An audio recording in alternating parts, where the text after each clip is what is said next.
여러분 한 주간 평안하셨습니까?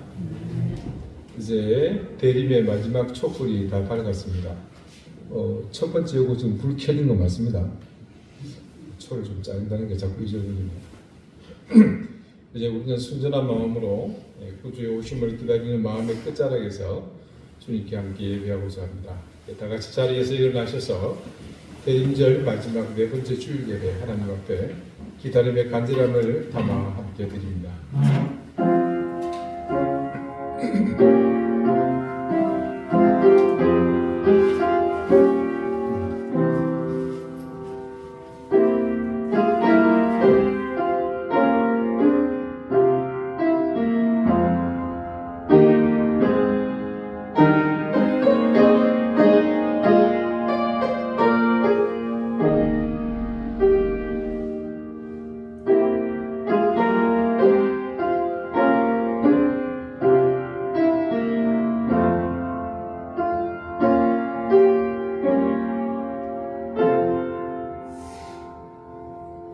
성문으로 나아가라 나아가라 백성이 올 길을 닦으라 큰 길을 수축하고 수축하라 도를 제하라 만민을 위하여 기치를 들라 여호와께서 땅끝까지 선포하시되 너희는 딸 시온에게 이르라 보라 너희 구원이 이르렀느니라 보라 상급이 그에게 있고 보응이 그 앞에 있느니라 하셨느니라.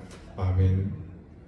오늘 우리는 주님의 오심을 기다리는 대림의 끝자락에 섰습니다. 이제껏 진홍 같은 붉은 우리의 죄를 눈과 같이 희게 맑게 주시는 은혜를 따라 거룩하고 위대한 탄생의 순간을 향해 달려왔습니다. 우리의 모든 죄를 씻겨주시고 구원의 자녀로 인쳐주시기 위해 구주로 오셨던 주님의 탄생을 어느 때보다도 기뻐하며 온 마음으로 고대하고 기다립니다. 2025년 이해의 끝자락, 세상은 소란하며 갈등으로 서로를 향해 증오를 뿜어내고 있지만 주님, 이 땅을 불쌍히 여기시는 주님의 권능과 사랑으로 오늘 이곳에 내려지는 소망의 손길이 더 풍성하게 되기를 소망합니다. 우리의 예배를 받으시고 영광을 받아 주십시오. 예수 그리스도 이름으로 기원하옵나이다. 아멘. 찬송가 6장 함께 찬송합니다.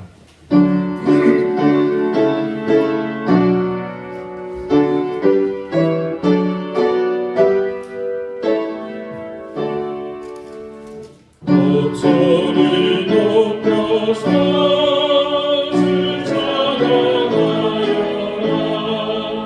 영광과 권세와 존귀가 위엄을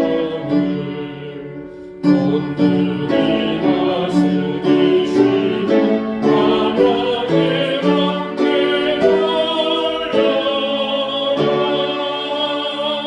돌려라.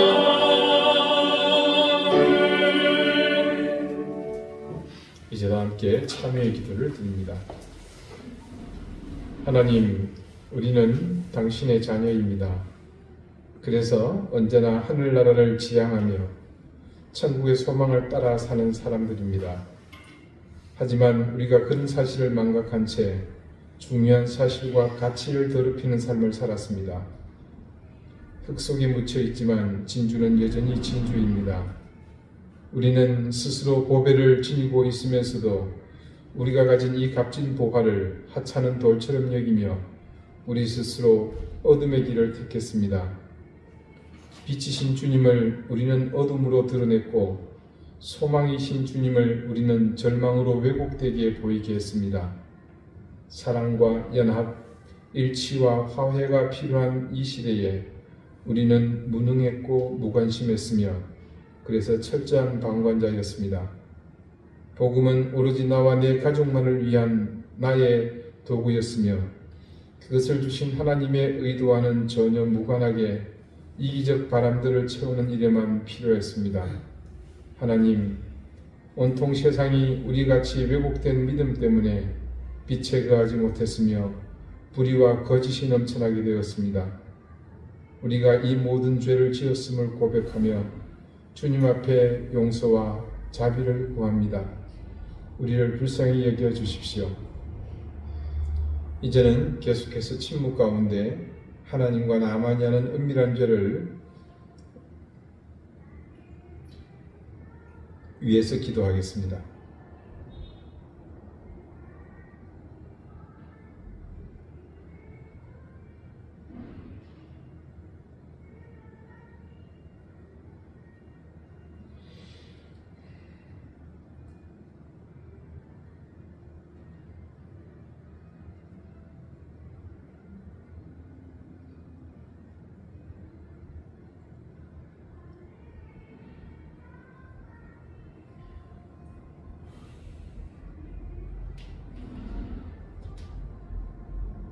하나님께서는 자신의 부끄러운 죄를 솔직하게 고백하는 사람들에게 말씀하십니다. 주의 크신 긍휼로 그들을 아주 멸하지 아니하시며 버리지도 아니하셨사오니 주는 은혜로우시고 불쌍히 여기시는 하나님이심이니이다. 아멘. 이제는 사도신경으로 우리의 신앙을 고백하오니 나는 전능하신 아버지 하나님 천지의 창조주를 믿습니다. 나는 그의 유일하신 아들 우리 주 예수 그리스도를 믿습니다. 그는 성령으로 잉태되어 동정녀 마리아에게서 나시고 본디오 빌라도에게 고난을 받아 십자가에 못 박혀 죽으시고 장사된 지 사흘 만에 죽은 자 가운데서 다시 살아나셨으며 하늘에 오르시어 전능하신 아버지 하나님 우편에 앉아 계시다가 거기로부터 살아있는 자와 죽은 자를 심판하러 오십니다. 나는 성령을 믿으며 거룩한 공교회와 성도의 교제와 죄를 용서받는 것과 몸의 부활과 영생을 믿습니다. 아멘. 자리에 앉으시기 바랍니다. 이제 다 함께 성시를 교독하겠습니다. 성시는 교동문 118번 구주광님 네 번째입니다.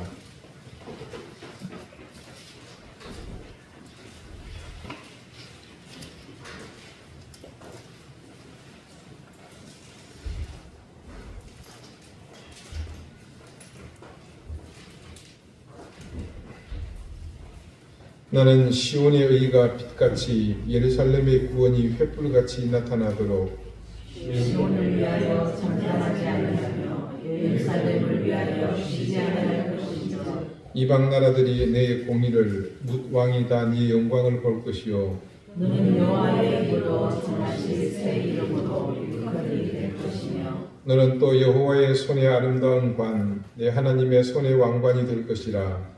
원하는데 주는 하나님을 가지고 강등하시고 주 앞에서 산들이 진동하기를 불이 섭을 사르며 불이 물을 끓임 같게 하사 주의 원수들이 주의 이름을 알게 하시며 이방 나라들로 주 앞에서 떨게 하옵소서.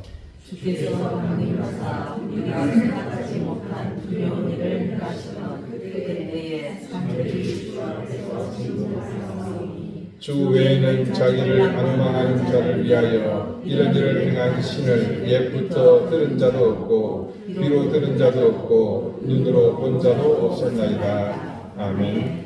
기도드리겠습니다. 임마누엘의 은혜로 우리에게 오시는 하나님, 또 한 자루 하나씩 대림을 포기하며 밝히던 촛불이 이제 모두 밝혀졌습니다. 붉고 붉어 검은 빛을 띠던 우리의 죄가 이렇게 이사야 예언과 같이 눈처럼 휘어졌음을 우리는 믿습니다. 주님의 보혈이 없이는 도무지 용서받을 길이 없는 죄인이기에 구주의 오심을 고대하며 우리는 성탄이 얼마나 엄청난 사건인지 다시 한번 확신하며 이 놀라운 은혜에 감사와 찬양을 드립니다. 하나님, 지금 세상은 어떤 힘으로도 감당하지 못할 거대 악이 세상을 휘어잡고 있습니다. 어느 때보다 우리가 깨어 맑은 정신으로 기도하게 하시고 우리의 생각과 욕심 그리고 얕은 지식을 내려놓고 주님의 말씀에 집중하게 해주십시오.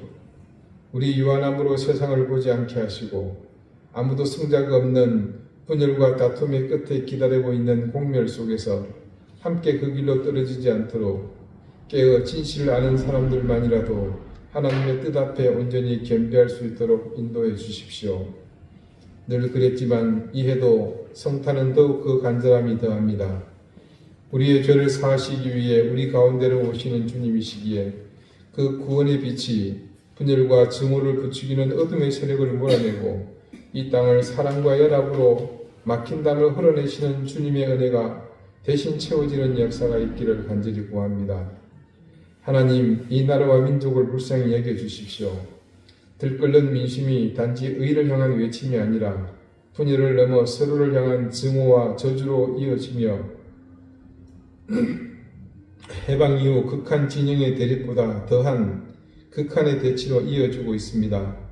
누구에게도 어떤 이득도 없는 이 악순환의 고리가 속히 끊어지게 해주십시오.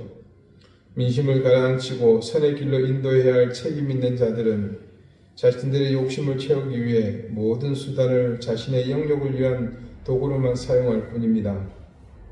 이런 무책임한 자들이 반드시 책임을 지게 해주시고 악한 영의 시도가 무엇보다 반드시 하나님의 능력 앞에 무너지게 해주십시오.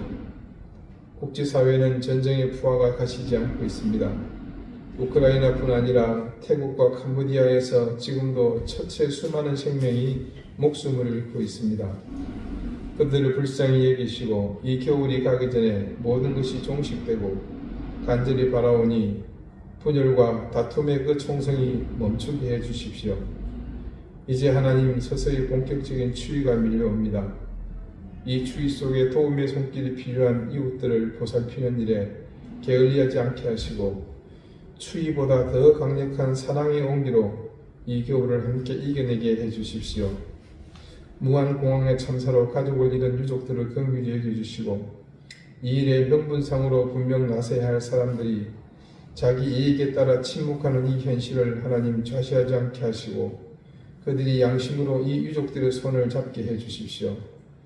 우리가 발을 딛고 서 있는 이 땅 제주를 불쌍히 여겨주십시오. 오랜 세월 귀신의 권세에 익숙해진 이 땅의 사람들이 하나님 그 허물을 벗게 하시고 그 사슬을 벗고 모두가 생명과 구원의 길로 나오도록 인도해 주십시오. 우리 사랑하는 이든교회 모든 가족들을 주님 지켜주시기를 간절히 구합니다. 가정에 평강을 주시고 이 어려운 경제 상황 속에서도 생업에 은총을 더해 주시기를 간절히 구합니다. 특별히 사랑하는 자녀들의 앞길을 열어주십시오. 입시를 앞두고 지금 기다리는 자녀들의 마음을 주님께서 헤아려 주시며 그곳에 놀라운 주님의 은혜가 함께할 수 있도록 인도해 주십시오. 무엇보다 질고로 고통받는 가족들을 위해서 기도하는 가정이 있습니다. 우리 교우들이 함께 기도하는 그 기도에 주님께서 응답해 주시고 회복해 주시며 강건함의 은혜를 더해 주십시오. 이제 말씀을 듣는 우리의 마음을 더욱 가난하게 인도해 주시고 겸손한 가운데 우리의 귀를 열고 우리의 지평을 열어 주십시오. 감사드리며 예수 그리스도 이름으로 기도드립니다. 아멘.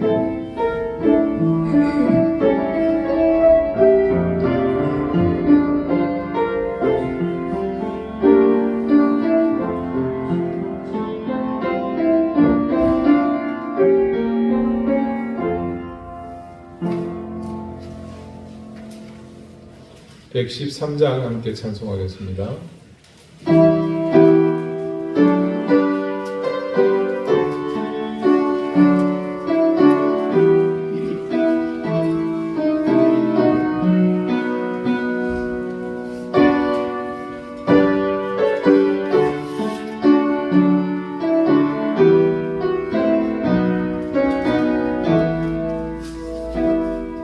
저리 저리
마지막 주일 하나님께서 우리에게 주시는 말씀은 신약 성경 요한일서 2장 1절 말씀입니다. 신약 388쪽입니다.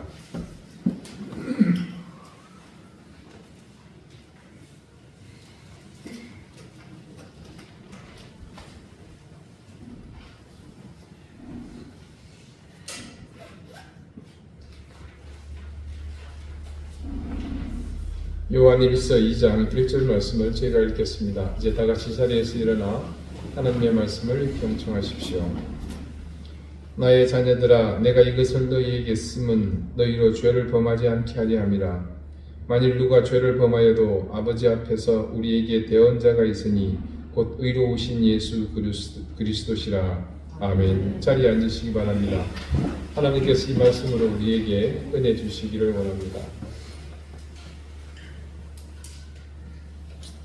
우리가 별로 관심을 두고 있지 않을 수도 있는 문제지만요.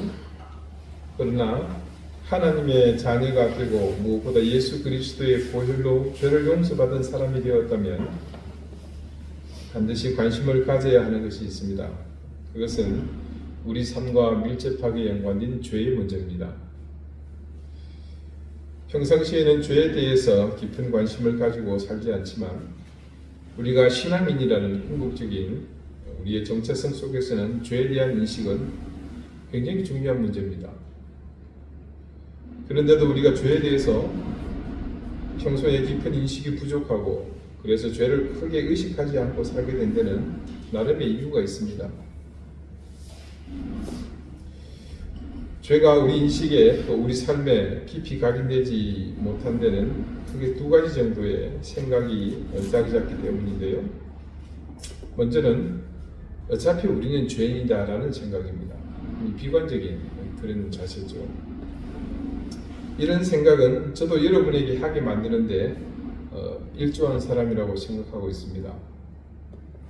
말씀을 전하면서 우리의 본질에 대해서 제가 자주 언급하는 일이 있었죠. 그러다 보니까 자연스럽게 제 입에 배어 있는 말, 우리는 본질상 죄인입니다 라는 그 말입니다. 제가 여러분에게 말씀드리는 의도는 여러분이 잘 알고 있습니다. 우리가 근본이 죄인이기 때문에 우리의 주장이나 판단보다는 말씀의 기준을 따라서 하나님의 뜻을 먼저 묻고 판단하는 것이 옳은 태도라는 그런 판단에서 나오는 주장입니다. 그런데 듣는 처지에서 생각해 보면 또 다르게 들릴 수 있습니다. 우리는 본질상 씻을 수 없는 죄를 안고 태어난 존재입니다. 이런 말이 계속 귀에 반복적으로 내려앉다 보면 자연스럽게 그래 나는 어차피 죄인이구나 라고 생각할 여지가 충분히 있습니다. 그런데 여기서 주목해 보아야 할 것은요, 본질상 죄인이라는 판단에 접근하는 방식입니다. 이런 표현을 굳이 쓰는 이유를 아까 말씀드렸지만 그것은 우리의 교만을 경계하기 위함입니다. 그러니까 하나님을 배제한 인간 중심의 사고가 가진 위험성을 배제하고자 함입니다. 지금 세상은 어느 때보다도 인권을 강조하는 세상이죠. 앞으로 그건 더 할 겁니다. 그런데 이 인권을 소중하게 생각하는 그 좋은 취지가 조금씩 변질되어 가는 것을 여기저기서 보지 않습니까?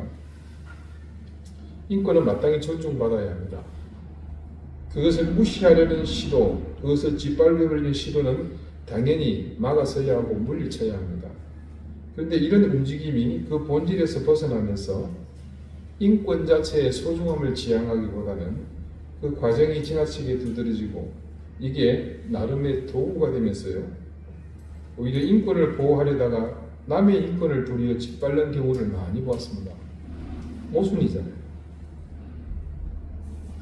그렇게 인권에 대한 가치가 전도되면요, 자칫 인간의 생각이라는 것이 불완전함에서도 불구하고 심지어 하나님의 의지와 맞서는 일들도 많이 있더라는 겁니다.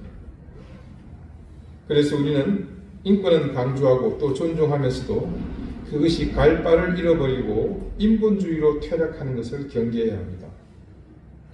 그런 의미에서 우리가 본질상 죄에서 자유롭지 못한 유한한 존재임을 인식하는 것은 정말로 중요한 문제입니다. 그런데 그런 의미로 우리가 죄인이라는 인식을 가져야 하는데 어차피 우리는 죄인이다라는 이런 부정적 견해는 정말 좋지 않습니다. 조금 이따 말씀드리겠지만 하나님의 의도하심과 전혀 무관한 구원받지 못한 사람의 자세죠. 죄에 대한 인식이 우리 삶에 제대로 각인되지 못한 첫 번째 이유, 어차피 우리는 죄인이라는 부정적인 생각 때문입니다. 다음 두 번째는요, 나는 이제 죄와는 상관없는 사람이다. 그런 근거가 확실하지 않은 자기 확신입니다. 이게 무슨 의미겠습니까? 앞서도 말씀드린 적이 있습니다만은, 좀 얼마 전에요. 소위 구원파의 교리와 무척 비슷한 사고입니다. 이런 사고는요, 영지주의가 만연했던 그 시대, 즉 요한이 있던 1세기 교회의 중요한 위협이었습니다. 기억하시겠습니까? 사람은 거룩한 영의 존재라는 겁니다. 자기 육신과 내 몸과는 관계가 없다는 거예요. 이 영혼은 거룩하고 육체가 버리는 짓이니까 괜찮다는 거예요. 이게 얼마나 모순인지 제가 간략한 예를 드릴게요. 아무 상관없다는 이 육체가 가서 도둑질을 했어요. 그럼 어떻게 됩니까? 안 들키면 되는데 들키면 잡혀서 체벌을 받겠죠. 처벌을 받든지. 그러면 이제 쥐어 터진단 말이에요. 그러면 아프죠. 그럼 육체 혼자서 아프고 많아요. 그 거룩한 영이라는 분도 같이 아픕니다. 이게 말이 안 되죠. 우리가요, 예수 그리스도를 믿음으로 우리의 모든 죄가 용서받는 것은 엄연한 사실입니다. 그리고 그것은 복음의 중요한 핵심이고요. 예수 그리스도께서 우리를 위해 십자가에 못 박히시고 피를 흘려주심으로 그 피가 6월절의 어린 양과 같이 우리의 죄를 대속하는, 그래서 영원히 죄를 용서받는 그런 의미라는 사실을 우리는 잘 압니다. 그런데 그 죄의 용서가 앞으로 우리가 어떤 죄를 지어도 상관없다는 의미는 아닙니다. 왜냐하면 우리는요, 이 죄의 용서를 통해 이전의 죄의 사슬에서 벗어나 어떻게 됩니까? 새로운 사람으로 거듭나게 되죠. 그 거듭난 사람이 여전히 죄를 짓겠다? 그러면 그 거듭남 자체에 문제가 있는 겁니다. 하자가 있는 거예요. 물론 거듭나서도 죄를 안 짓는 건 아닙니다. 여러분 거듭나셨지만 죄 짓잖아요. 안 짓는 것처럼 쳐다보시면 돼요. 앞서 말씀드린 첫 번째 논제에서 말씀드린 대로 우리가 가지고 있는 한계 때문입니다. 그런데 그렇다고 이것이 어떤 죄든 마음대로 지어도 된다는 의미는 절대 아닙니다. 그래서 구원파의 교리가 여기서 모순에 빠지게 되는 겁니다. 우리가 용서받는 죄는 물론 과거, 현재, 미래의 모든 죄를 다 포함합니다. 그러나 우리는 죄를 용서받고 거듭남으로 성화의 의무를 따라서 이전과 이후의 죄에 대한 인식 자체는 완전히 바뀝니다. 즉 거룩해지려는 것, 쉬운 말로 뭡니까? 구별된 삶. 그러니까 이전에 모두가 함께 주에서 뒹굴며 노래하던 삶에서 벗어나서 다른 삶을 살아야 할 의무가 따라오면서 그렇게 우리는 살고자 하잖아요. 여러분 죄 짓고 싶어서 교회 나옵니까? 아니잖아요. 오늘도 이 목사한테 말씀 잘 듣고 그거 따라서 죄를 지어야지. 그거 아니잖아요. 그렇게 하면 제가 나쁘면 되죠.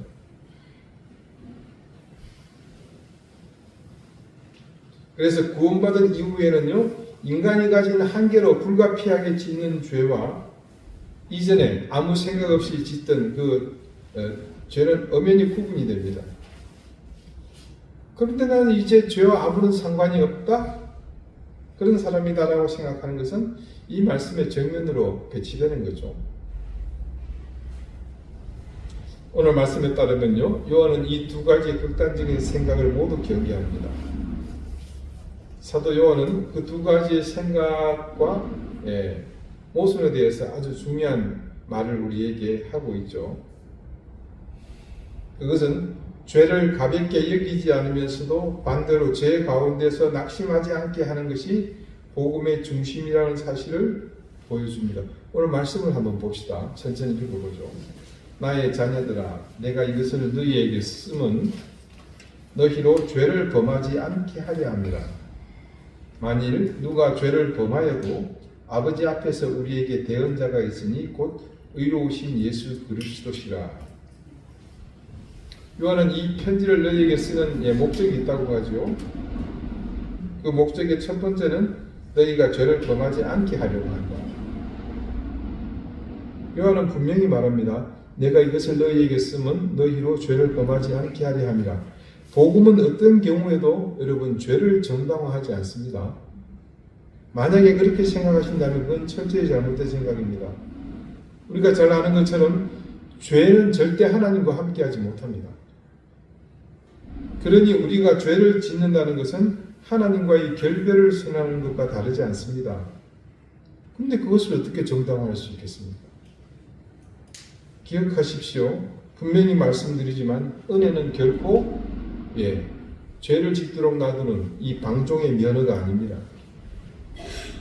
성경 말씀은 우리에게 절대로 죄를 어쩔 수 없는 숙명으로 받아들이라고 말하지 않습니다. 그래, 어차피 우리는 죄인이야 라고 생각하는 것이 바로 그런 뜻이죠. 말씀은 대신에요, 그런 생각을 벗어버리고 도리어 거룩함을 향해 나아가기를 우리에게 계속 말하고 있습니다. 이제 요한 1서의 말씀을 계속 보면서 우리가 깨닫게 되겠지만요, 이 요한 1서 전체의 목적은 분명합니다. 먼저 우리가 알게 된 것 있죠. 뭡니까? 빛과 관련해서 빛 가운데 거하라는 거죠. 그 다음 오늘 말씀, 죄를 미워하랍니다. 그리고 한 가지 더, 그것은 앞으로 앞선 두 가지의 이 주제와 연결되는 것인데, 그렇게 하는 이유, 죄를 미워하고 빛 가운데 행하라. 바로 구별된 삶, 거룩함을 지향하는 삶을 살도록 하기 위해서 그러는 겁니다. 이게 다 연결이 되어 있죠. 그래서 이런 가르침의 구심점은요, 영락없이 죄에 관한 생각에서부터 시작하는 겁니다. 여러분, 믿음은요, 죄를 덜 느끼는 상태가 아닙니다. 죄에 대해서 무던해지는 것이 아닙니다.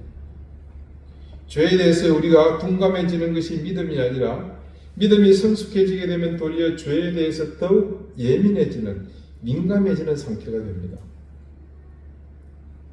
이것이 바로 믿음이 성숙해지면서 생기는 죄에 대한 대표적인 인식의 변화입니다. 그 다음 요한이 기록한 두 번째 목적이요, 이 말씀을 주는 목적은 만일 누가 죄를 범하여도, 그것에 해결책을 주고자 하는 건데요. 자, 봅시다. 이 말씀, 만일 누가 죄를 범하여도, 이거는 참 굉장히 단순하게 던지는 말인데, 죄를 지을 수도 있다는 거죠. 현실에 대한 바른 이해입니다. 그렇지만 아주 정직한 말이죠. 죄를 다 지을 수 있구나. 이 말씀 놀랍도록 현실적입니다. 죄에 대해서 과장하거나 추수하지도 않고 있는 그대로 누구든지 죄를 범할 수 있다는 겁니다. 만약 그렇게 하더라도, 자, 요한은 이미 충분하게 우리의 본성에 대해서 이해하고 있기 때문에 성도들이 죄를 지을 가능성에 대해서 이게 자연스럽게 얘기를 하는 겁니다. 자, 우리의 신앙이 아무리 깊어도 설령 오래 믿었다고 해도 우리는 넘어질 수 있습니다. 성경 말씀은요, 그리스도인을 완벽한 사람, 완전한 사람으로 그리지 않습니다. 똑같이 세상의 불신자처럼 불완전한 존재로 봅니다. 그러나 그렇지만 다른 것이 있죠. 말씀은 그리스도인을 단지 불완전한 존재로 불완전한 그 자체로 머무는 것이 아니라 회개할 수 있는 사람으로 그려줍니다. 죄를 지었을 때 여러분 가장 위험한 게 뭔지 아십니까? 죄 그 자체가 아니에요. 사실은 그 죄 때문에 하나님께 나아가지 못하는 그 상황, 그게 가장 큰 큰 위험입니다. 자, 우리는 이 현상을 말씀을 통해 정확히 봤습니다. 여러분, 첫사람 아담의 범죄 현장으로 가봅시다. 창세기 3장 8절에서 10절 말씀입니다. 그들이라면 누굽니까? 죄를 범한 불렸놈 아담과 하와죠. 그날 바람이 불 때 동산에 그니시는 여호와 하나님의 소리를 듣고 아담과 그의 아내가 여호와 하나님의 낯을 피하여 동산 나무 사이에 숨은지라. 여호와 하나님이 아담을 부르시며 그에게 이르시되 네가 어디 있느냐? 이르되 내가 동산에서 하나님의 소리를 듣고 내가 벗었으므로 두려워하여 숨었나이다. 숨은 놈이 대답을 왜 해요? 입을 닫고 있어야지. 자, 아담의 범죄 이후에 일어난 일들에서 우리가 주로 초점을 두는 곳은 어디입니까?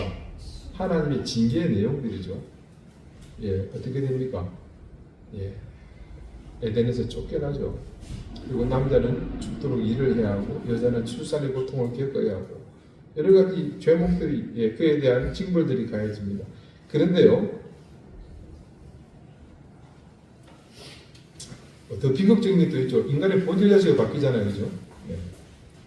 근데 실제로 창세기 3장에서 가장 비극적인 장면이 바로 이 말씀입니다.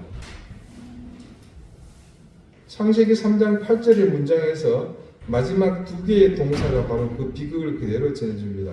자, 봅시다. 여호와 하나님의 낯을 피하여 동사가 나왔죠. 그 다음에 동산 나무 사이에 숨은지라. 피하고 숨었습니다. 누구 때문에요? 누구를 향해서 이 일을 벌인 겁니까? 하나님이잖아요. 불행한 게도. 하나님을 찾아서 나가야 할 분이며 우리를 드러내야 할 분. 하나님은 그런 분이죠. 찾아야 하고 그 앞에 우리를 드러내야 할 그런 존재이신데 아담은 이 두 가지를 모두 거꾸로 하고 있습니다. 하나님의 낯을 피할 뿐만 아니라 끄부지 보지 못하도록 숨었습니다. 이 창세기에 기록된 아담의 행동이 바로 죄를 근본에 안고 사는 우리의 구원받기 이전의 모습 실체 그대로입니다.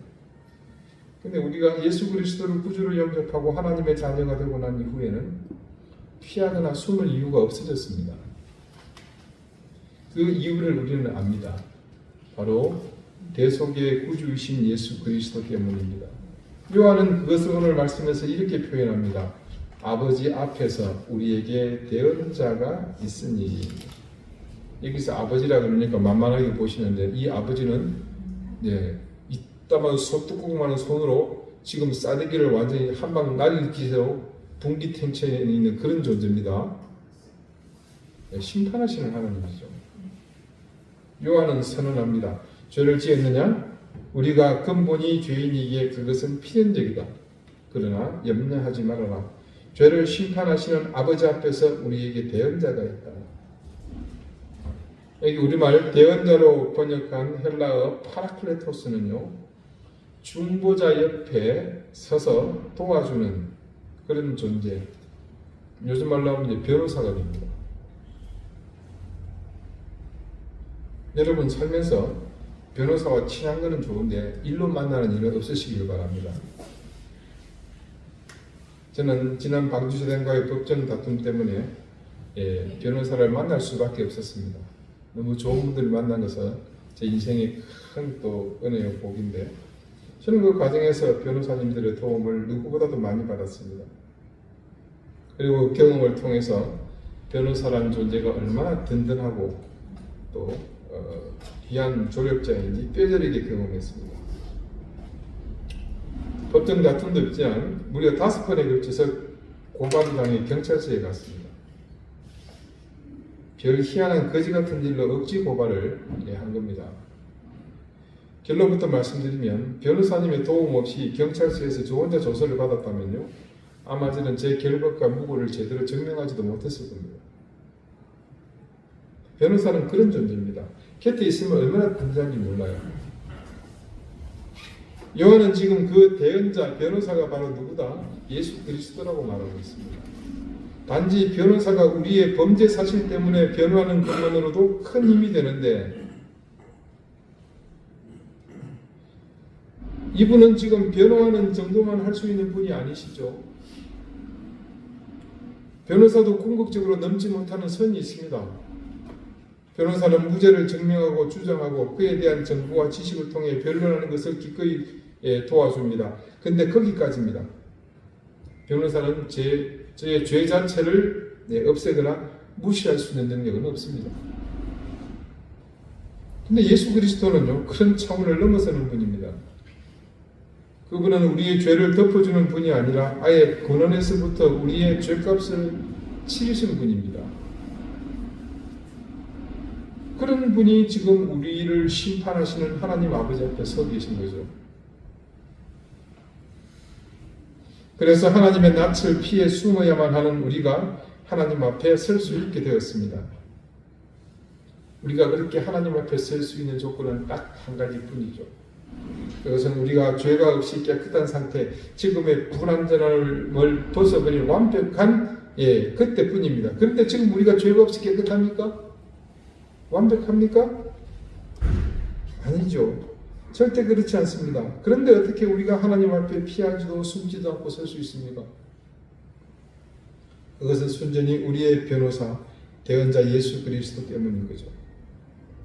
우리의 회개가 완벽해서가 아니라 그것은 우리의 대언자이신 예수님의 중보가 완전하기 때문입니다. 그 중보의 완전함을 오늘 요한은 이렇게 증언합니다.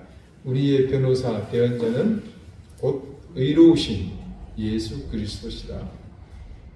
이것이 얼마나 놀라운 표현입니까? 우리를 변호하시는 분은 의로우신 분이라고 합니다.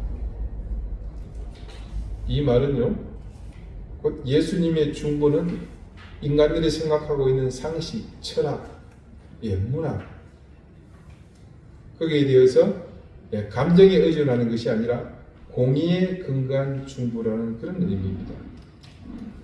그래서 여기서 말하는 공의는 곧 하나님의 뜻, 말씀이 증언하는 것이기도 합니다. 그런데 그런 문자의 기록이나 말씀보다 더 중요한 근거가 뭡니까? 바로 이분이 예수 그리스도라는 거예요. 여러분, 예수 그리스도라고 말하지만 그 안에는 뭐가 포함됩니까? 그분이 십자가에서 피 흘리시고 못 박혀 돌아가셨다는 거예요.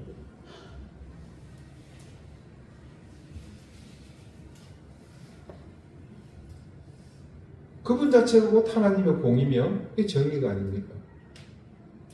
우리는 바로 그 공의, 십자가를 의지하여 하나님 앞에 서는 겁니다. 그래서 여러분, 우리는 첫사람 아담처럼 죄를 지었지만 비록 죄를 지었으나 아담처럼 하나님의 낯을 피해 나무 숲속에 어설프게 숨지 않고 하나님 앞으로 나갈 수 있게 된 겁니다. 자, 몇 가지 계속 반복되었는데요. 그래서 오늘 우리 말씀 가운데 분명히 인지해야 할 두 가지가 있습니다. 꼭 기억합시다. 잊지 말고 기억해서 지켜 행합시다. 첫 번째, 죄를 절대 가볍게 여기지 말아라. 두 번째, 죄를 가볍게 여기지 않았지만 그래도 죄를 짓게 되더라도 절망하지 말아라. 여러분, 우리 그리스도인의 삶은 완벽함에 있지 않습니다. 우리는 본질상 세상 사람과 다를 바가 없습니다. 대신 다른 것이 있다면요, 우리는 언제든 예수 그리스도의 십자가를 의지하여 회개의 자리에 머무는 삶을 산다는 겁니다. 넘어지지 않는 사람이 아니라 자주 똑같이 세상 사람들처럼 넘어지지만 넘어질 때마다 대언자이신 예수 그리스도께로 나갈 수 있는 사람입니다. 신실한 하나님의 사람, 예수 그리스도를 구주로 믿고 그분의 대속을 의지하는 사람은 오늘도 죄를 미워하며 삽니다. 그리고 동시에 은혜를 붙들며 살아갑니다. 우리가 그렇게 할 수 있는 이유는요, 죄를 미워하고 그것을 피하는 삶을 살기 때문입니다. 그리고 우리가 태생적 한계로 죄를 범할 수밖에 없는 길에 설 수밖에 없지만 그 길 위에서 의로우신 예수 그리스도께서 지금도 우리를 위해 하나님 앞에 서 계시기 때문입니다. 사랑하는 우리 이등교회 교우 여러분, 이제껏 우리가 죄에 대해서 어떤 생각을 했든 혹은 얼마나 큰 죄인지 혹은 반대로 적은 죄인지 그것을 적은 죄라고 판단을 했든지 하는 그런 문제는 이제 다 내려놓으십시다. 대신 이제부터 조금 더 성숙한 신앙으로 죄에 대해서 둔감해지는 삶이 아니라 더욱 예민해지는 모습으로 사십시다. 그러면서 이 두 가지를 꼭 기억합시다. 죄는 성경 말씀과 같이 그 모양이라도 버리려는 적극적인 삶의 태도를 가집시다. 그리고 거기에 더해 불가항력으로 우리가 지을 수밖에 없는 죄에 대해서는 그 사실에 매몰되어 우리를 죄의 그늘 아래 방치하지 맙시다. 주저앉지 맙시다. 첫사람 아담처럼 하나님의 낯을 피해 숨지 맙시다. 대신 우리의 대변자이신 주님 앞으로 당당하게 나갑시다. 그분은 의로우신 분입니다. 언제나 우리의 죄를 용서해 주시고 우리를 깨끗하게 해 주시는 분이시며 심판자이신 하나님 앞에서 우리의 무죄를 변호해 주실 분입니다. 이제 대림의 마지막 촛불까지 모두 다 밝혀졌습니다. 우리는 이제 어린아이와 같이 순전한 마음으로 우리의 모든 죄를 대언해 주실 그분, 저와 여러분의 모든 생을 근본부터 책임져 주실 메시아를 기다립니다. 성탄의 아침을 준비하면서 만약 의미 없는 기쁨으로 주님의 탄생을 기다릴 것이 아니라 지금 이 순간도 우리가 실족하고 죄를 범하고 실패하는 그 모든 것을 회복하시기 위해 오시는 그분을 구체적으로 그리며 믿음으로 기다리십시다. 구주로 오시는 예수님은 우리가 고대하고 원하는 만큼 우리에게 감동으로 오실 것이며 부족한 우리의 모든 것을 차고 넘치도록 채워주실 것입니다. 사랑하는 우리 교우 여러분, 여러분의 기다림에 넘치는 은혜와 복이 함께 하시기를 빕니다. 그리고 그 복된 기다림을 통해 여러분에게 예수 그리스도의 은혜와 사랑이 더욱 더해지시기를 빕니다. 기도드리시겠습니다. 우리에게 생명으로 구원의 은혜로 오시는 주님, 첫사람 아담처럼 우리는 죄로 인해 하나님의 낯을 피하여 숨어야 하는 존재였지만 예수 그리스도의 대언으로 이제 하나님 앞에 나올 수 있는 존재가 되었습니다. 그러나 결코 우리가 죄에 익숙해져서는 안 되며 늘 경계하고 우리가 궁극적으로 이루어야 할 성화의 의무를 따라 세상과 구별되는 거룩함을 향한 노력을 중지하지 않게 해주십시오.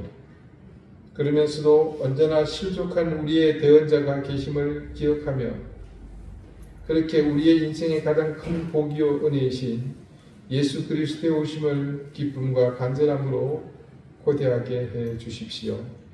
예수 그리스도 이름으로 기도드립니다. 아멘. 찬송가 270장 함께 찬송하겠습니다.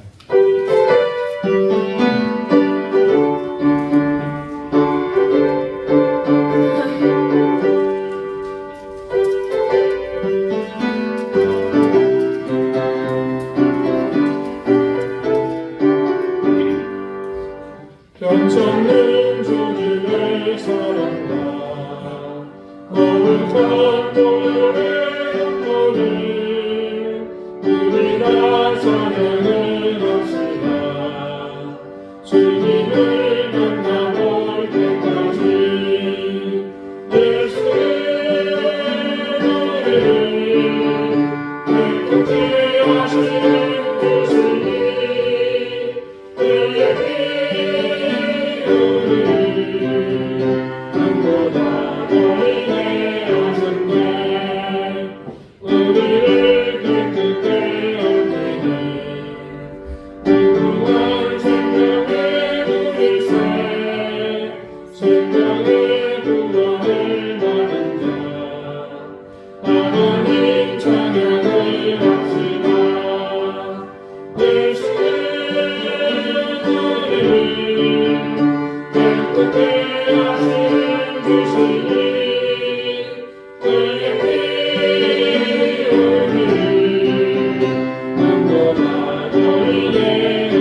깨끗게 하시는 주시니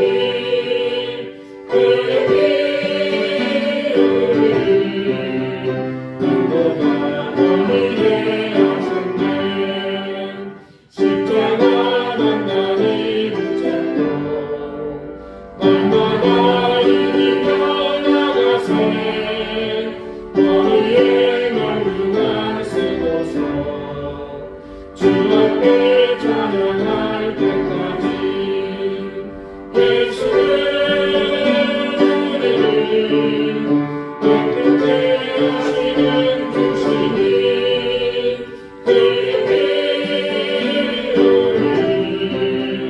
눈보다 너희의 하셨네 은혜와 사랑의 하나님, 하나님의 은혜와 사랑을 기억하며 오늘 주 앞에 나온 사랑하는 자녀들이 주님 앞에 감사의 예물을 드렸습니다.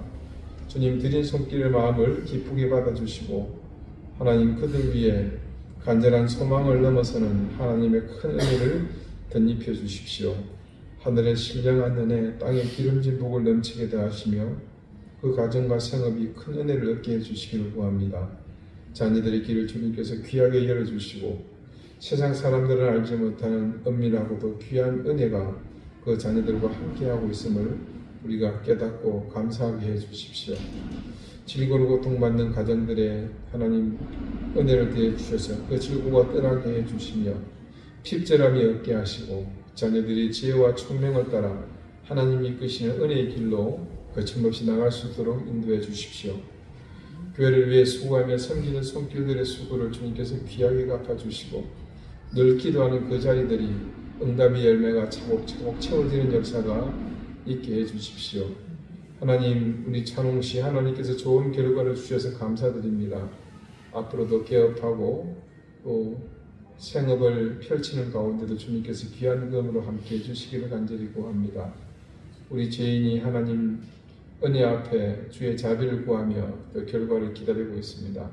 하나님께서 그 길을 열어주시고 귀한 딸이 하나님 앞에 절치부심하며 기도하는 그 기도에 하나님 귀한 은혜와 응답으로 함께해 주십시오.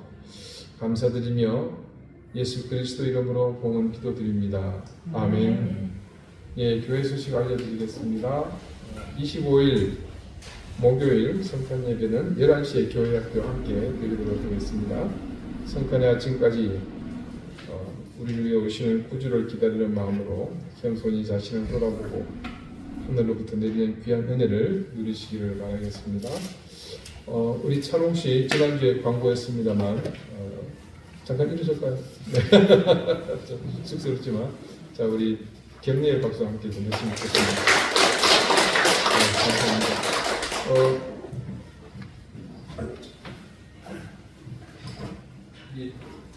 이 가정에서 교우들 기도해 주셔서 고맙다고 이렇게 선물을 준비하고 있어요.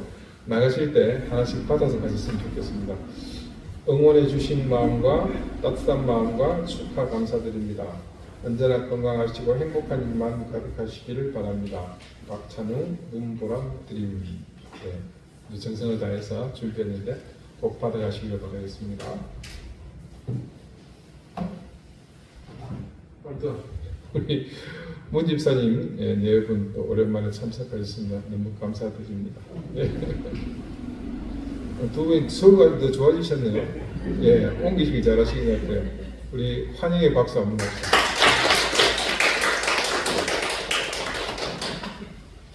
네, 우리 양재홍 집사님 위해서 계속해서 지만 기도해 주시고요. 우리 제인이 이제 발표가 얼마 안 남았는데 하나님 좋은 기록을 달라고 우리 교우들 함께 오늘 또 잊지 말고 꼭 기도해 주십시오. 여러분 기도가 상당히 능력이 있습니다. 네, 감사합니다. 다 같이 자리에서 일어나셔서 우리 앞뒤 좌우에 계신 분들하고 가정한 인사를 나누시겠습니다. 54장 함께 찬송하시죠.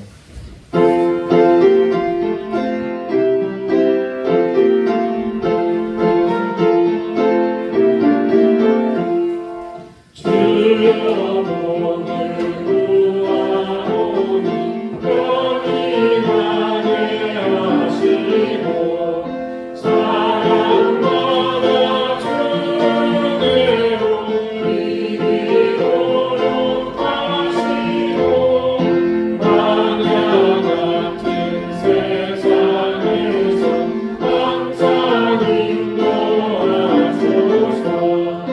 주의 복된 말씀 듣고 무한 감사합니다.